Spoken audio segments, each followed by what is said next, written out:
Good evening, good evening, good evening, good evening, good evening, a very good evening to all. ये इधर कर दो ना ना, इधर, हाँ। और साउंड का वो दिखा दो। Good evening, good evening, good evening, a very good evening to all. क्या हाल है भाई आप लोगों के? बढ़िया, फर्स्ट क्लास, शानदार जानदार, एकदम झकास, अल्टीमेट, फुल मौज। चलिए साहब, तो मेरे दोस्तों, मेरे भाइयों, मेरे जिगर के टुकड़ों, हम लोग पढ़ रहे हैं कोडिंग डिकोडिंग चैप्टर। और अगर मैं कोडिंग डिकोडिंग चैप्टर की बात करूं तो इस चैप्टर में बनते हैं 3 टाइप्स के question: letter coding, number coding, mix coding. Letter coding में होते हैं टोटल 7 पैटर्न। कौन कौन से पैटर्न होते हैं मेरे भाई? Forward, reverse, cross, position base और अपोजिट लेटर। ये 5 पैटर्न है जिसकी हमने बहुत शानदार तरीके से प्रैक्टिस कर ली है विदाउट पेन एंड पेपर। और इन 5 पैटर्न से रिलेटेड अगर कोई क्वेश्चन एग्जाम में आता है तो हम without pen and paper solve कर सकते हैं। क्रॉस पैटर्न में थोड़ा बहुत हमें पेन यूज करना पड़ सकता है बस क्रॉस पैटर्न में, लेकिन क्रॉस पैटर्न के अलावा हमें, है ना फॉरवर्ड पैटर्न में पेन की जरूरत है, ना रिवर्स पैटर्न में पेन की जरूरत है। और ये सारे टाइप के क्वेश्चन हम लोगों ने सॉल्व ऑलरेडी कर लिए थे। ठीक है, डिफरेंट डिफरेंट टाइप के क्वेश्चन थे। और हम पहुंच गए थे पोजीशन बेस्ड पैटर्न भी, विदाउट पेन एंड पेपर वाला पैटर्न है। अपोजिट लेटर वाला पैटर्न भी। अच्छा, एक बात बताओ, मैंने आप लोगों को, है ना, बोला था कि अगले 5 दिनों तक हर रात सोने से पहले आप लोगों को 2 से 3 मिनट के लिए एक तो अल्फाबेट के प्लेस की प्रैक्टिस करनी है, दूसरे आपको अपोजिट अल्फाबेट के प्लेस की प्रैक्टिस करनी है। क्या आप लोगों ने प्रैक्टिस करी? क्या आप लोगों ने ये प्रैक्टिस करी? AZBY C6 DUE evening, F4G GT road, H high school, I Indian railway, J jungle queen, K Kanpur, L love, M man. ये प्रैक्टिस आपको हर रात सोने से पहले करनी ही करनी है। अगर आप चाहते हैं कि आप, है ना, कोडिंग डिकोडिंग के questions without pen and paper कर लें, वो भी कुछ ही सेकंड्स के अंदर, तो ये प्रैक्टिस होना बहुत जरूरी है। ये प्रैक्टिस होना बहुत जरूरी है।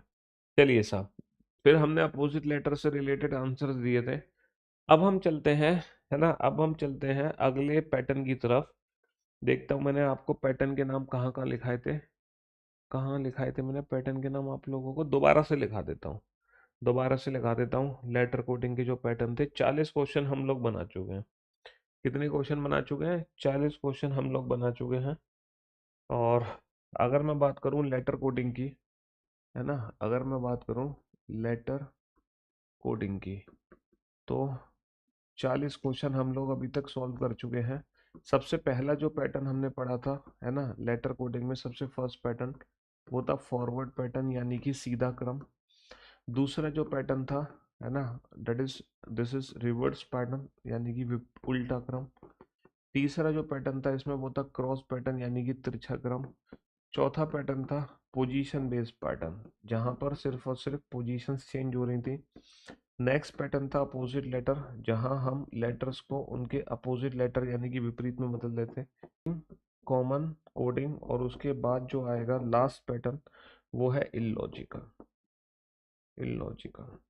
तो मैंने आप लोगों को कल बताया था कि अगर मैं बात करता हूँ फॉरवर्ड पैटर्न की, तो ये इजी पैटर्न होता है। अगर मैं रिवर्स पैटर्न की बात करता हूँ तो ये इजी टू मॉडरेट होता है, इजी टू मॉडरेट। अगर मैं बात करता हूँ क्रॉस पैटर्न की, तो क्रॉस पैटर्न हमारा मॉडरेट टू टफ। अच्छा, मॉडरेट का मतलब सिर्फ ये है कि आपका टाइम टेकन क्वेश्चन है।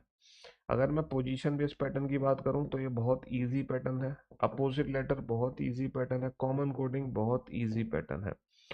और ये अनइजी है बेसिकली। ये जो है ये अनइजी है। अनइजी ये है क्योंकि ये इलॉजिकल है। और इलॉजिकल जो पैटर्न है अब हमारे एग्जाम में नहीं आता। हमारे एग्जाम में सबसे ज्यादा क्वेश्चन आते हैं forward pattern, reverse pattern, position, opposite, common coding, है ना। ये जो 5 पैटर्न है ना, इससे रिलेटेड हमारे एग्जाम में, है ना, ढेर सारे क्वेश्चन पूछे जाते हैं। क्रॉस पैटर्न जो है वो बहुत कम पूछा जाता है हमारे एग्जाम में। और जो इलॉजिकल पैटर्न है, ये तो आउट ऑफ द बॉक्स है इस समय के हिसाब से, आउट ऑफ द बॉक्स। इसमें से हम लोगों ने फॉरवर्ड पैटर्न कर लिया, रिवर्स कर लिया, क्रॉस कर लिया, पोजीशन कर लिया, अपोजिट कर लिया। फाइनली अब हम चलते हैं कॉमन कोडिंग, देखते हैं कॉमन कोडिंग के क्वेश्चन एग्जाम में किस तरीके से मिलते हैं। और ये जो कॉमन कोडिंग है ना, ये नेक्स्ट पैटर्न है। 40 क्वेश्चन हम बना चुके हैं पिछले कितने दिनों में। कब से हमारी क्लास शुरू हुई थी? मंडे से शुरू हुई थी। Monday, Tuesday, Wednesday, 3 lecture coding decoding के हो चुके हैं। आज कोडिंग डिकोडिंग का चौथा लेक्चर है।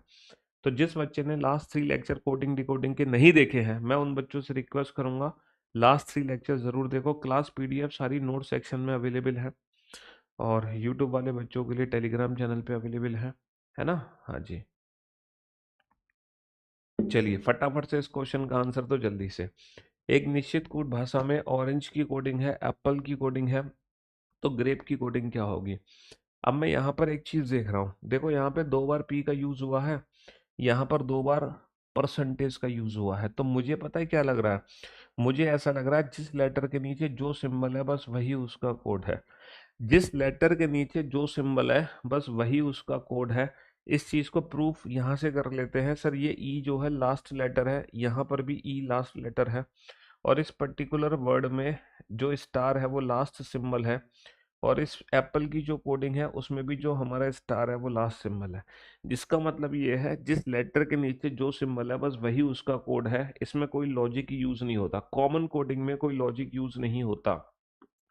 कॉमन कोडिंग में जब हम एक लेटर को है ना, या फिर किसी एक वर्ड को किसी दूसरे वर्ड या फिर किसी दूसरे लेटर, है ना, या फिर किसी दूसरे सिंबल या फिर किसी दूसरे नंबर में बदलते हैं, तो उसके पीछे कोई लॉजिक नहीं होता, देयर इज नो लॉजिक। वहां पे कोई लॉजिक नहीं होता है। बिना किसी लॉजिक के हम एक वर्ड को किसी दूसरे वर्ड में बदल सकते हैं, किसी एक लेटर को किसी एक लेटर सिंबल या नंबर में बदल सकते हैं, बिना किसी लॉजिक के। इसके पीछे कोई लॉजिक नहीं है। तो what is the code for grape? बेटा जी की कोडिंग क्या होगी? सर जी सेकंड लास्ट है, सेकंड लास्ट में डॉट है। आर की कोडिंग क्या होगी? सर आर सेकंड लेटर है, second letter second second symbol क्या है? डॉलर। ए ए थर्ड है, थर्ड के लिए क्या सिंबल है? हैश। समझ रहे हो? पी पी हमारा क्या है? पी पी के लिए क्या है? पी के लिए है परसेंटेज, और ई के लिए क्या है? ई लास्ट में है, लास्ट में है स्टार। बताना कौन सा ऑप्शन करेक्ट होगा? Dot dollar has percentage star, dot dollar has percentage star. बहुत बढ़िया। अच्छा, कॉमन कोडिंग का जब क्वेश्चन आता है ना, तो ये कॉमन कोडिंग में ये जरूरी नहीं है कि हमेशा पहला लेटर पहले लेटर में ही चेंज होगा, दूसरा लेटर दूसरे एलिमेंट में चेंज होगा, तीसरा तीसरे एलिमेंट में चेंज होगा, ये जरूरी नहीं है। जैसे पिछले वाले क्वेश्चन में क्या था? पिछले वाले क्वेश्चन में बेटा पहला लेटर पहले एलिमेंट में बदला गया है, दूसरा दूसरे में, तीसरा तीसरे में, तो इस क्वेश्चन में तो ये था।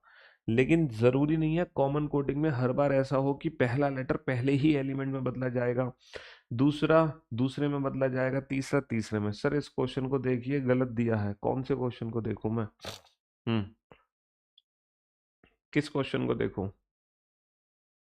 सर मैं आर्मी में हूं और हरियाणा सब इंस्पेक्टर की प्रिपरेशन कर रहा हूं, कितने दिन में सिलेक्शन हो जाएगा सर? कितने दिन में सिलेक्शन हो जाएगा? देखो मैं अंतर्यामी तो नहीं हूँ, लेकिन वो आपकी प्रिपरेशन पे डिपेंड करता है और एग्जाम होने पे डिपेंड करता है कि एग्जाम कम होने वाला है आपका, है ना, और कितनी अच्छी तैयारी है आपकी, वो उस पर डिपेंड करेगा। बट सिलेक्शन डेफिनेटली हो जाएगा, तैयारी अच्छी है तो, है ना? हाँ जी। टोटली सिलेबस रीजनिंग का 6 महीने का होता है, अगर हम कंप्लीट सिलेबस की बात करें, और वैसा सिलेबस जिससे दुनिया के हर एग्जाम कवर होते हैं। कितने दिन का? 6 महीने का सिलेबस है वो टोटल। 6 महीने में तो पूरी रीजनिंग खत्म हो जाती है, उसके बाद दुनिया का कोई भी पेपर हम दे सकते हैं, कोई भी एग्जाम।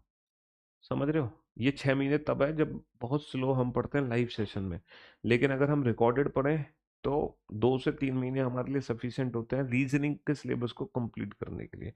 2-3 मंथ्स में पूरा रीजनिंग का सिलेबस खत्म हो जाता है रिकॉर्डेड क्लासेस से, वीओडी से। चलिए साहब, उसी कोड भाषा में टी के लिए क्या है? अब देखो इसमें क्या है कि पर्टिकुलर टी के लिए कोडिंग चाहिए। अब एक लेटर टी के लिए कोड चाहिए, तो ये कॉमन कोडिंग का क्वेश्चन है। अब टी के लिए क्या कोड है? सर पिछले वाले क्वेश्चन की तरह कर देते हैं, टी लास्ट लेटर है तो लास्ट में कौन सा सिंबल है? प्लस, तो टी की कोडिंग प्लस से कर देते हैं। अगर आप इस क्वेश्चन को पिछले वाले क्वेश्चन की तरह सॉल्व करना चाहते हो तो आप गलत फहमी में हो। मैंने कहा हर बार ऐसा नहीं होता है कि हमेशा पहला लेटर पहले एलिमेंट में चेंज होगा, ऐसा नहीं होता। अब आप जरा ऑरेंज और आंट को ध्यान से देखो। अगर मैं ऑरेंज और आंट को ध्यान से देख रहा हूं, तो यहाँ पर है क्या लेटर, है क्या चक्कर? ए एन जो लेटर है वो ऊपर भी है, ए एन सर नीचे भी है। ए एन ऊपर भी है, ए एन नीचे भी है। और जो ए और एन के कोड बेटा यहाँ पर होंगे सिंबल, 100% ए और एन के सिंबल यहाँ भी प्रेजेंट होंगे। तो अगर मैं राइट हैंड साइड को देख रहा हूँ तो बेटा डॉलर कॉपीराइट यहाँ भी है, डॉलर कॉपीराइट यहाँ भी है। तो मुझे कंफर्मेशन हो रही है कि सर ये जो ए और एन लेटर है, ये जो ए और एन लेटर है, इनकी कोडिंग 100% डॉलर और कॉपीराइट से हो रही है, लेकिन डॉलर किससे किसकी हो रही है, कॉपीराइट से किसकी हो रही है, ये कंफर्म नहीं है। तो ये जो लेटर टी बचा, ये किसके लिए बचा, लेटर टी प्लस के लिए बचा। तो अगर आप इस क्वेश्चन को उस मेथड से भी करते तो भी आप सही आंसर दे देते, है ना। अगर आप उस मेथड से करते तो भी आप सही आंसर दे देते। तो यहाँ पे जो टी है उसका कोड प्लस में ही कंफर्म हुआ है, लेकिन ये नहीं कि पहला एलिमेंट पहले एलिमेंट में चेंज होगा, ऐसा लॉजिक नहीं है। अगर ऐसा लॉजिक होता तो जो ए लेटर है वो तीसरे स्थान पर है, तो जो डॉलर है वो तीसरे स्थान पर आना चाहिए था, जबकि डॉलर आया है सेकेंड स्थान पर। इसीलिए समझ रहे हो। 7 से 15 घंटे की सुई और 12 बजे घंटे की सुई के बीच का कोण क्या है। अबे यार, क्या पूछना चाह रहे हो तुम, 7-15 घंटे की सुई और 12 बजे घंटे की सुई के बीच में कोण क्या है। बड़ा स्पेशल कोण है। 12 बजे घंटे की जो सुई है वो 12 पे ही होती है, और तुम ये पता लगाओ 7:15 पर घंटे की सुई कहाँ होती है। 7:15 पर घंटे की सुई कहाँ होती है, फिर उनके बीच में कोण निकाल लो।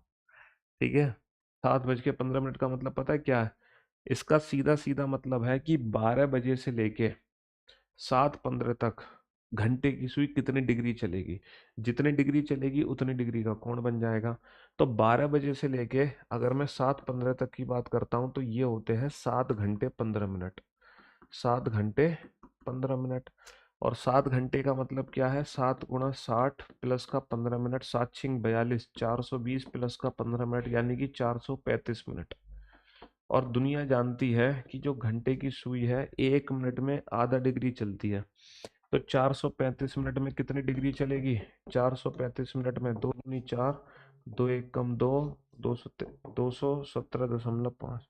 तो एक एंगल आ जाएगा 217.5 डिग्री, और एक एंगल आ जाएगा हमारा 360 में से घटा दो इसको। ये हमारे इस क्वेश्चन का आंसर आ जाएगा। चलिए साहब, तो जिस बच्चे ने घड़ी पढ़ रखा था उसको समझ आ गया होगा, जिसने नहीं पढ़ा है वो बाद में पढ़ लेना, ठीक है। चलिए, हाँ जी। तो लेटर टी की कोडिंग हो गई प्लस से। अगले क्वेश्चन की तरफ आगे बढ़ते हैं। नेक्स्ट, नेक्स्ट कोडिंग बनाइए। आंट को 1 2 3 से कोड किया है, नॉट को 1 4 3 से कोड किया है ना। तो एक ही कोडिंग क्या होगी, जल्दी से बताओ।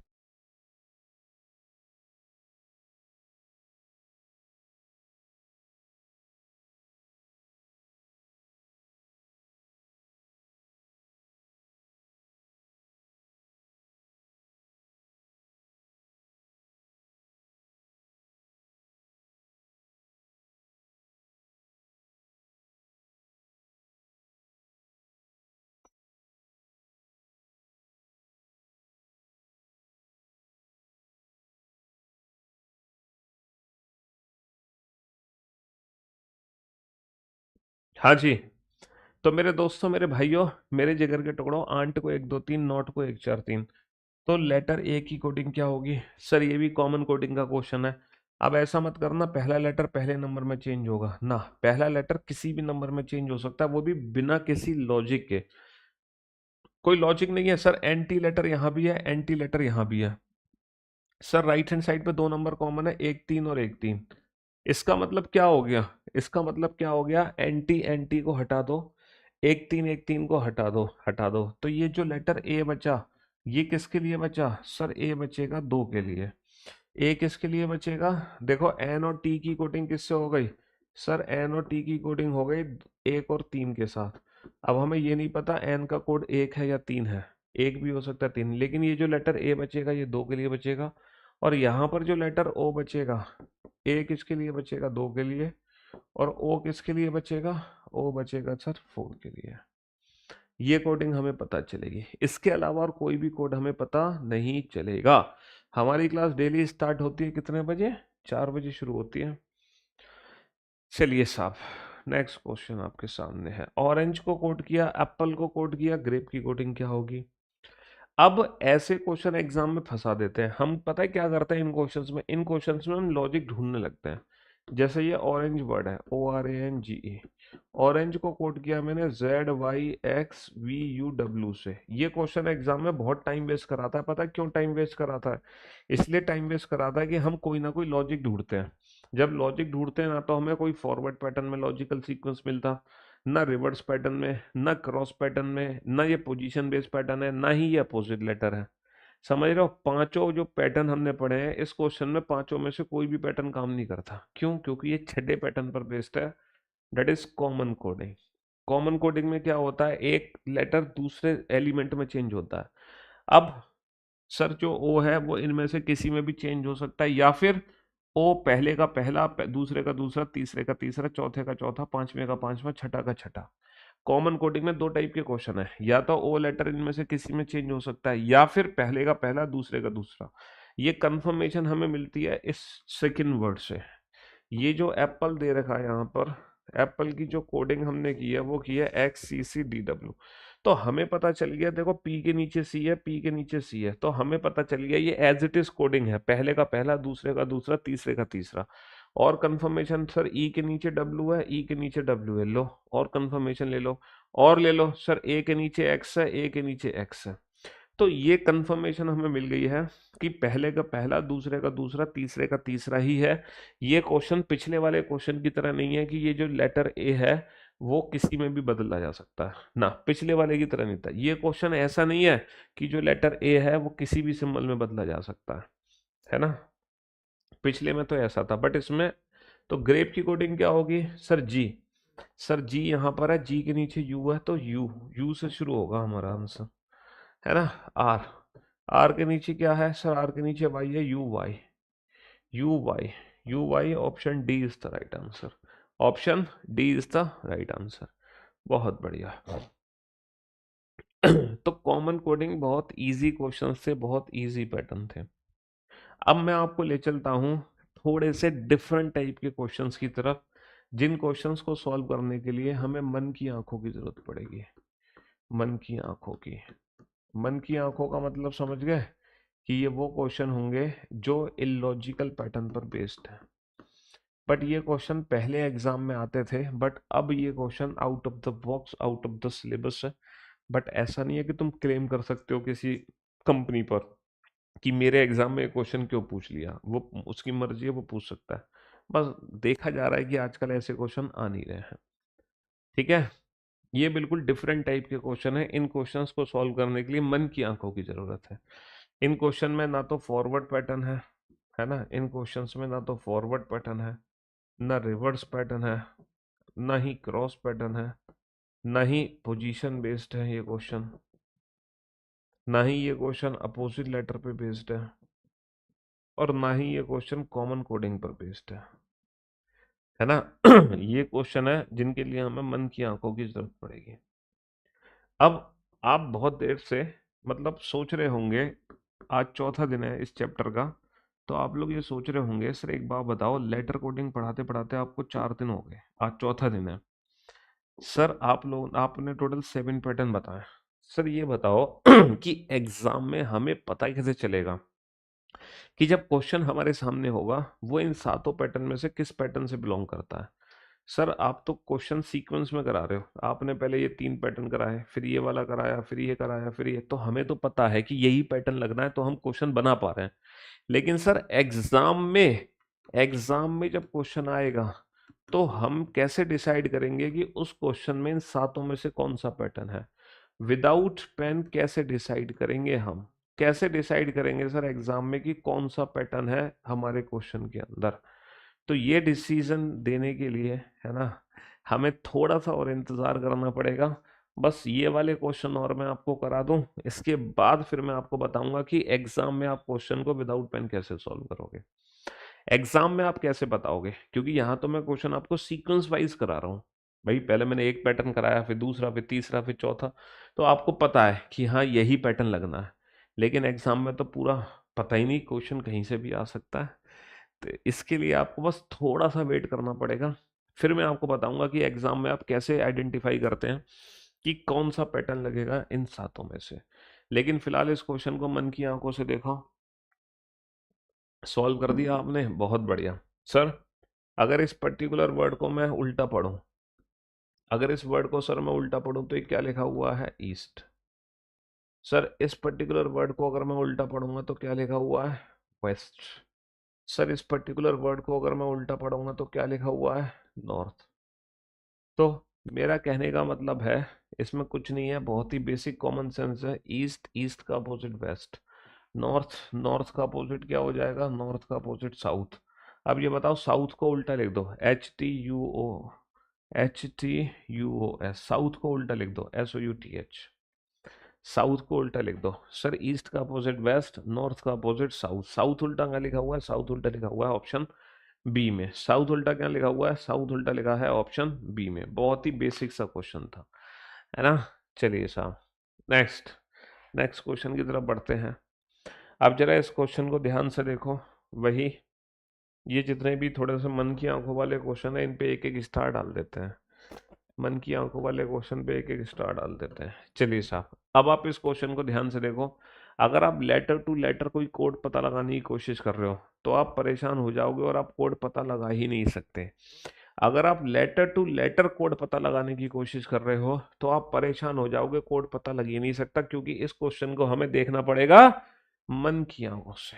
भाई साहब, मन की आंखों से देखना पड़ेगा। ध्यान से देखो इस पर्टिकुलर वर्ड को ये क्या लिखा हुआ है। सर अगर मैं इस पर्टिकुलर वर्ड को ध्यान से देखूं तो ये लिखा हुआ है अर्ली। अर्ली। सर ये क्या लिखा हुआ है, सर ये लिखा हुआ है लेट। और ये क्या लिखा हुआ है, सर इससे जो मीनिंगफुल वर्ड बनेगा वो बनेगा कोल्ड। अब आप एक चीज देखो, इससे मीनिंगफुल वर्ड बना अर्ली, इससे मीनिंगफुल वर्ड बना लेट, इससे मीनिंगफुल वर्ड बना कोल्ड। तो यहाँ पर है क्या, सर अर्ली का अपोजिट क्या होता है, अर्ली का अपोजिट होता है लेट। सर कोल्ड का अपोजिट क्या होता है, कोल्ड का अपोजिट होता है हॉट। और हॉट जो वर्ड है वो किससे मिलकर बनेगा, सर वो बनेगा ऑप्शन ए से मिलकर। कोल्ड का अपोजिट हो जाएगा हॉट। चलिए साहब, अगर आप इस क्वेश्चन को अगर आप इस क्वेश्चन को अल्फाबेट की प्लेस की वैल्यू से सॉल्व करते हो तो आप जीवन में इस क्वेश्चन को सॉल्व नहीं कर पाओगे। अगर आप इस क्वेश्चन को अल्फाबेट की प्लेस की वैल्यू से सॉल्व करते हो, क्योंकि अक्सर ये क्वेश्चन जो सीरीज वाले होते हैं, है ना, अल्फाबेट की प्लेस की वैल्यू से सॉल्व होते हैं। हमेशा ये क्वेश्चन अल्फाबेट की प्लेस की वैल्यू से ही सॉल्व होते हैं। हाँ, डेली 4 बजे होती है बेटा ये क्लास, मंडे टू फ्राइडे, लेकिन है ना, ये क्वेश्चन अल्फाबेट की प्लेस की वैल्यू से ही सॉल्व होते हैं। लेकिन ये एक स्पेशल क्वेश्चन है जिसमें अल्फाबेट की प्लेस की वैल्यू की जरूरत नहीं है। अब आप सोचो, इन्हीं लेटर्स को बिना अल्फाबेट की प्लेस की वैल्यू के हमें सॉल्व करना है तो कैसे कर सकते हैं। तो IVX LCDM का यूज और कहाँ होता है, सोच कर देखो। IVX LCDM का यूज और कहाँ होता है। रोमन नंबर्स आप लोगों ने पढ़े हैं, है ना। आप पहली क्लास में थे तो, दूसरी क्लास में थे, तीसरी क्लास में थे, फिर चौथी क्लास में, फिर पांचवी क्लास में आए तो हम ऐसे लिखते थे ना, these are the Roman numbers, है ना। छठी क्लास, सातवीं, आठवीं, नवीं और 10वीं, याद है ना। तो रोमन नंबर्स ही है ये, 1, 5, 10, 50, 100, 500, उसके बाद सीधा आता है 1000, रोमन नंबर्स। तो रोमन नंबर्स के सिंबल है ये रोमन के सिंबल है, रोमन नंबर्स के, 1, 5, 10, 50, 100, 500। IVX LCD M। तो रोमन नंबर की सीरीज है ये, है ना, ये है रोमन नंबर की सीरीज। ये क्वेश्चन अल्फाबेट की प्लेस की वैल्यू से सॉल्व हो ही नहीं सकता। ये क्वेश्चन अल्फाबेट की प्लेस की वैल्यू से सॉल्व हो ही नहीं सकता, हो ही नहीं सकता। अब जरा इस क्वेश्चन को सॉल्व करो। सर इस क्वेश्चन को डेफिनेटली हम अल्फाबेट की प्लेस की वैल्यू से सॉल्व करेंगे, लेकिन अगर आप एग्जाम में इस क्वेश्चन को अल्फाबेट की प्लेस की वैल्यू से सॉल्व करोगे तो आप कर ही नहीं पाओगे। नेवर, कभी नहीं कर पाओगे, क्योंकि इस क्वेश्चन में अल्फाबेट की प्लेस की वैल्यू की जरूरत नहीं है। इस क्वेश्चन में हमें जरूरत है मन की आंखों की। और जब तक मन की आंखें तुम्हारी काम नहीं करेंगी तब तक ये क्वेश्चन सॉल्व नहीं होगा। अच्छा, मन की आंखें तुम्हारी ऐसे काम करेंगी, तुम कुछ मत करो, कुछ मत करो, सिंपल 1 to 10 काउंटिंग करो।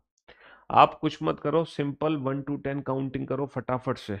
आई have study reasoning from you and I can say that no one in the whole of India can study at the level at which you are studying. Thank you so much. शुक्रिया।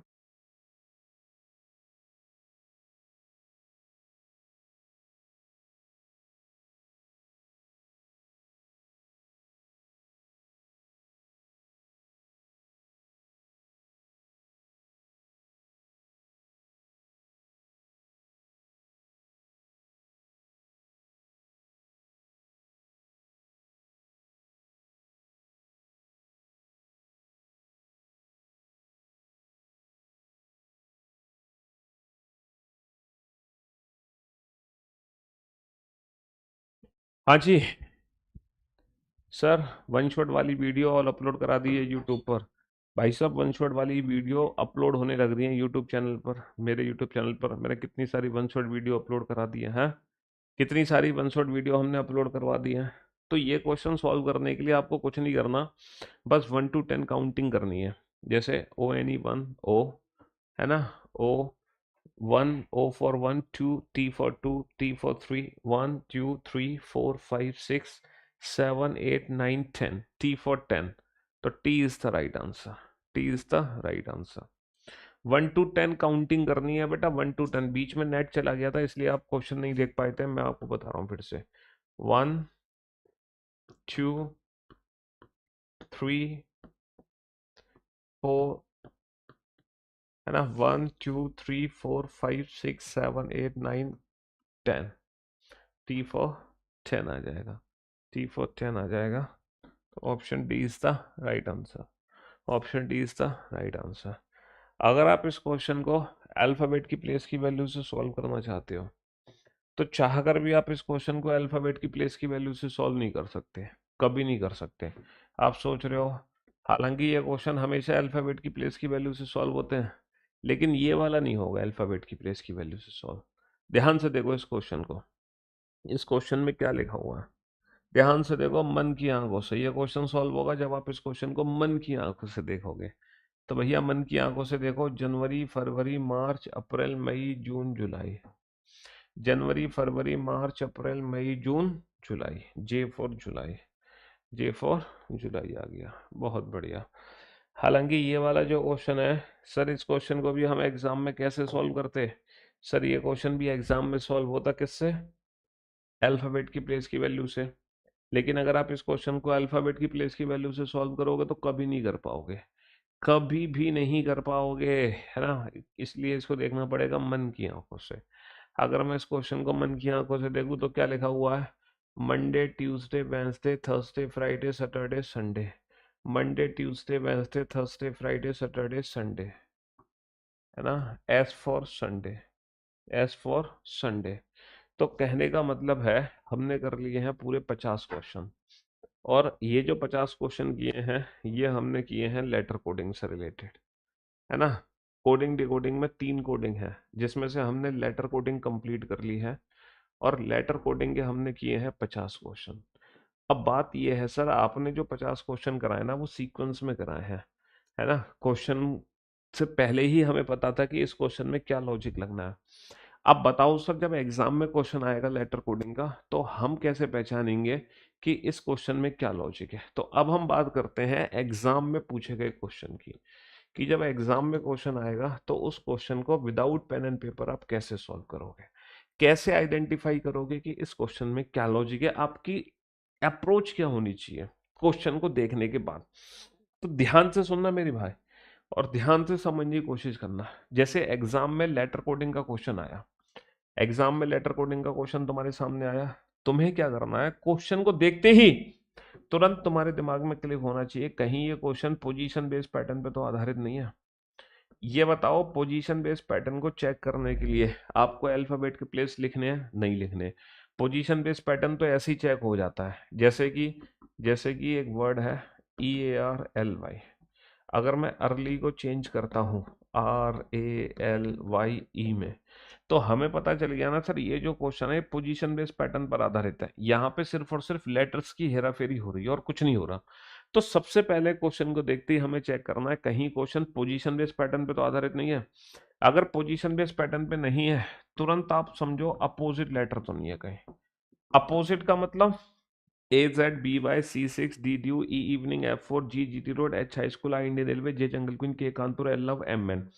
कहीं ये वाला pattern तो नहीं बन के आ रहा, कहीं क्वेश्चन में अपोजिट लेटर तो नहीं बन के आ रहा, है ना? GT road man Indian railway का, कहीं क्वेश्चन में अपोजिट लेटर तो नहीं बन के आ रहा, Kanpur Indian railway man GT road, किसी भी तरह से फॉरवर्ड रिवर्स क्रॉस। अगर ये भी नहीं है, फिर सोचो कहीं क्वेश्चन कॉमन कोडिंग पर बेस्ड तो नहीं है।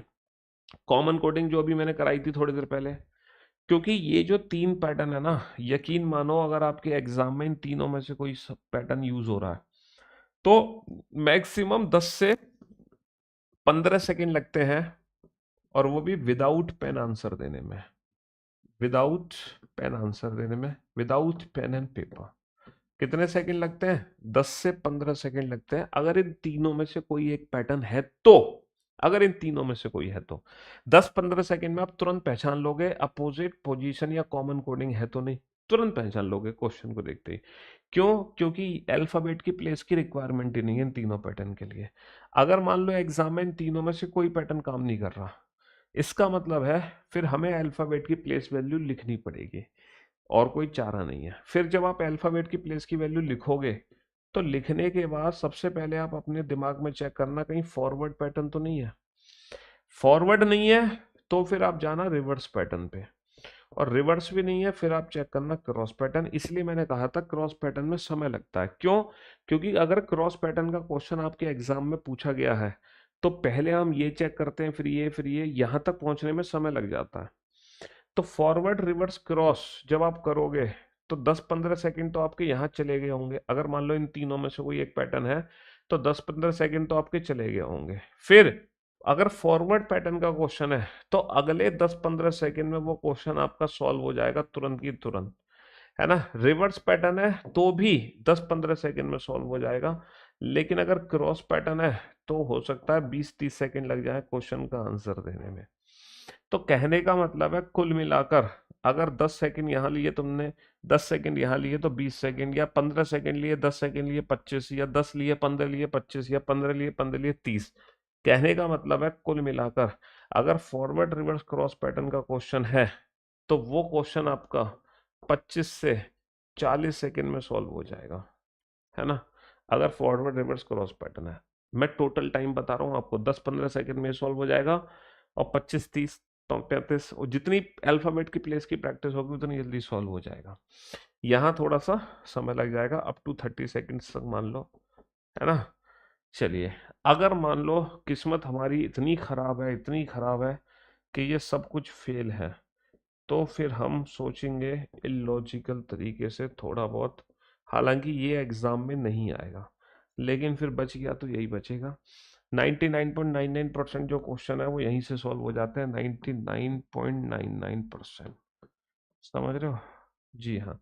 और उसमें भी position base, opposite letter, common coding, forward और रिवर्स। बस शुरू के जो 5 पैटर्न है ना, यही हमारे एग्जाम में आते हैं। शुरू के जो 5 पैटर्न है यही हमारे एग्जाम में आते हैं। क्रॉस पैटर्न भी ना के बराबर चांस है, और इलॉजिकल तो पूरा ही ना के बराबर चांस है। तो कहने का मतलब है लेटर कोडिंग का कोई भी क्वेश्चन, दुनिया का कोई भी क्वेश्चन अगर एग्जाम में आता है तो आप उस क्वेश्चन को विदाउट पेन एंड पेपर करने के लिए तैयार हो, ये मेरी गारंटी है। 50 क्वेश्चन मैंने आपको क्लास में कराए हैं। अभी लेटर कोडिंग के मैं आपको PYQs की भी प्रैक्टिस कराऊंगा, यानी कि लेटेस्ट PYQs की, जो लेटेस्ट एग्जाम में पूछे गए होंगे ना previous year question coding decoding के, वो भी मैं आपको बहुत अच्छे से प्रैक्टिस कराऊंगा। और मैं उम्मीद करता हूँ अब लेटर कोडिंग का कोई क्वेश्चन आपसे बच नहीं सकता। तो लेटर कोडिंग के बाद कोडिंग डिकोडिंग चैप्टर में आता है नंबर कोडिंग, है ना। लेकिन नंबर कोडिंग की जो शुरुआत है वो हम कल करेंगे। आज के लिए इस क्लास को यहीं समाप्त करते हैं, क्योंकि एक सेक्शन कोडिंग डिकोडिंग चैप्टर का कंप्लीट हो चुका है। 3 सेक्शन में डिवाइड है चैप्टर। जो सेकंड सेक्शन है वो हम कल से शुरू करेंगे, नया दिन नई शुरुआत। ठीक है, चलिए, thank you so much, love you guys, love you all, goodbye, take care, शुक्रिया, thank you so much, bye bye.